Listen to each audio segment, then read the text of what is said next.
लकल हम्द या अल्लाह अस्सलातु वस्सलामु अलैका या रसूल अल्लाह अम्मा बाद। सिलसिला है नाजरीन के किए हुए सवालों के जवाब देने का। नाजरीन में से एक ने हमारे किसी वीडियो के कमेंट्स में सवाल किया है कि ज़मज़म के पानी में कोई दूसरा पानी मिलाकर उसको इस्तेमाल करना कैसा है।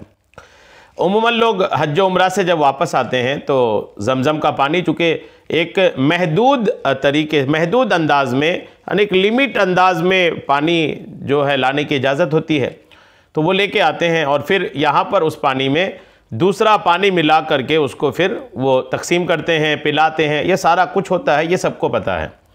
तो ज़मज़म का पानी चूँकि ज़ाहिर सी बात एक मुतबर्रक पानी है, बरकत वाला पानी है, तो उस पानी में कोई दूसरा पानी मिला करके दूसरों को पिलाना ये कैसा है, आइए तवज्जो के साथ सुनिए।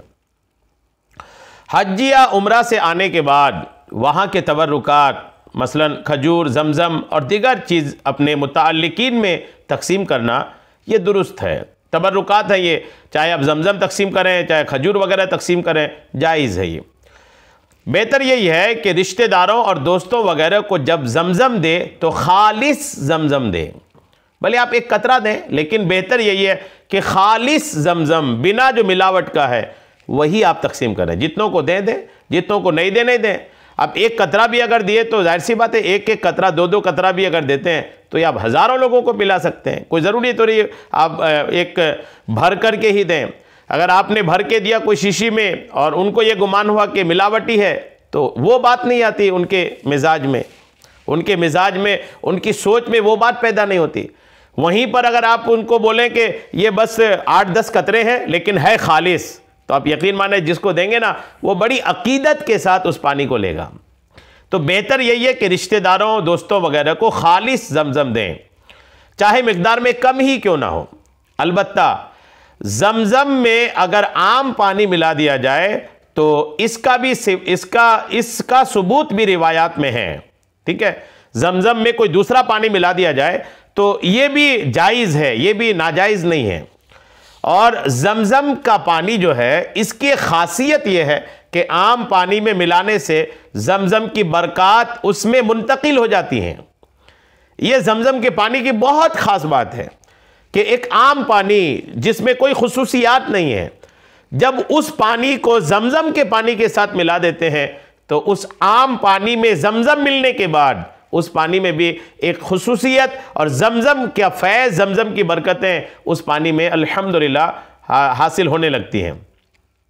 इसलिए हुसूल बरकत के लिए ऐसा करना जायज़ है, ऐसा करना जायज़ है, लेकिन उसे खालिस ज़मज़म कहकर मुतअल्लिकीन को देना दुरुस्त नहीं है।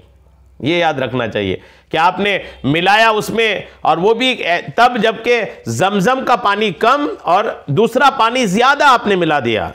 अब उसको तो अगरचे ज़मज़म के पानी के बरक़ात उसमें हासिल हो गए, लेकिन देने वाले को अगर आप बोले ये खालिस जो है ना, ये बिल्कुल प्योर ये ज़मज़म का पानी है, तो ये नहीं, ये दुरुस्त नहीं है, ऐसा नहीं कहना चाहिए।